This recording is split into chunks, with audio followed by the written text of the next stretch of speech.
ఇక మరొక breaking update చూద్దాం. నాగర్ కర్నూలు జిల్లా దోమల్పేంట వద్ద ఎస్ఎల్బీసీ టన్నెల్లో గత నెల 22న జరిగిన ప్రమాదంలో తప్పిపోయిన వారి ఆచూకీ కోసం 12 రోజులుగా సహాయక చర్యలు కొనసాగుతున్నాయి.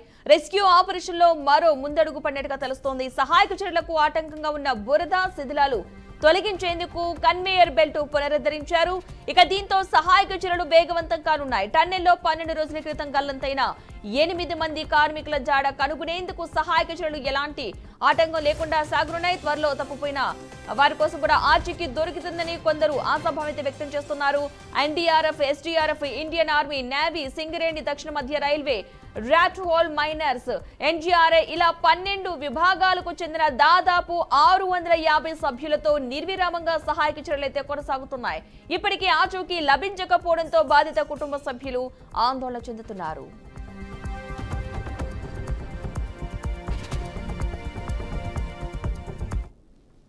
ఇదే అంశానికి సంబంధించిన పూర్తి సమాచారాన్ని మా ప్రతినిధి శ్రీనివాస్ అందిస్తారు. శ్రీనివాస్, గుడ్ మార్నింగ్ స్వప్న. తెలంగాణలోని ఉన్నటువంటి శ్రీశైలం సొరంగం మార్గంలో గత 12 రోజుల క్రితం జరిగినటువంటి 8 మంది కార్మికుల గల్లతో ఒక్కసారిగాను విషాదం చోటు చేసుకుందని చెప్పుకోవచ్చు. ఇప్పటికీ వారి కుటుంబ సభ్యులు కూడా ఆందోళన చెందుతున్నటువంటి పరిస్థితి.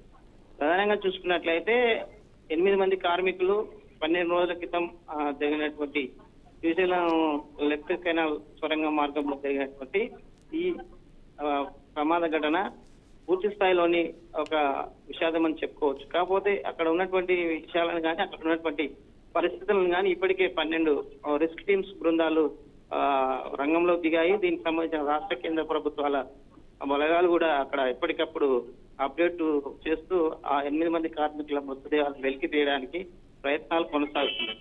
అయితే మొన్న జరిగినటువంటి సీఎం రేవంత్ రెడ్డి రివ్యూతో పాటు అక్కడ జరుగుతున్నటువంటి విషయాలన్నీ ఎప్పటికప్పుడు తెలంగాణ ప్రభుత్వం ఒక బులెటిన్ కూడా రిలీజ్ చేస్తుంది. దీనికి సంబంధించిన సంబంధించినటువంటి అధికారులు అక్కడ ఉన్నటువంటి వారితోటి కూడా అక్కడ డెడ్ బాడీస్ ఎక్కడ ఉన్నాయో కూడా ధృవీకరించారు.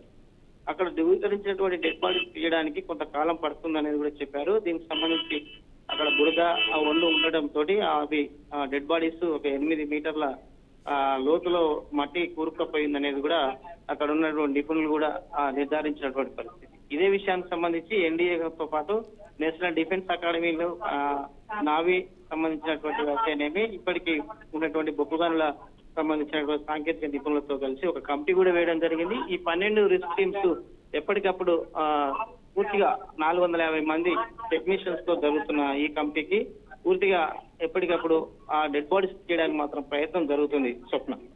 Right, thank you Srinivas.